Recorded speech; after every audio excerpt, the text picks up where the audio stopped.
Corona के बाद अब एक बार फिर से आपको मास्क लगाना होगा, सैनिटाइजर का इस्तेमाल करना होगा और इस तरह की सावधानियां फिर बरतनी होंगी। इस बार खतरा कोरोना से नहीं बल्कि चीन में फैले उससे मिलते जुलते एक और वायरस से है। फिलहाल भारत में तो इसका एक भी मामला सामने नहीं आया है, लेकिन फिर भी सरकार ने इसकी गाइडलाइन राज्य सरकारों को जारी कर दी है। इसके तहत सरकार ने सभी अस्पतालों में कोरोना के समय किए गए इंतजामों को फिर से रिव्यू करने के निर्देश दिए हैं। दरअसल चीन में फैले इस वायरस ने खास तौर पर वहां बच्चों को निशाना बनाना शुरू कर दिया है। बीमारी के लक्षण बिल्कुल कोविड की तरह हैं, लेकिन वायरस इस बार रूप बदल कर सामने आया है।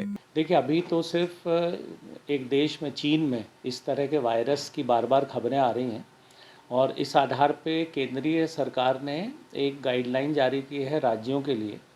इनको अपन लोग बोलते हैं इन्फ्लुएंजा लाइक इलनेस, ILI, और एक दूसरा होता है severe acute respiratory syndrome, SARS, जिसमें अपन कोविड वगैरह देखते थे। तो ये बीमारी में लक्षण भी वही है, बच्चों को ज़्यादा प्रभावित कर रही है ये बीमारी। तेज़ बुखार, खांसी, ये इसके मुख्य लक्षण हैं।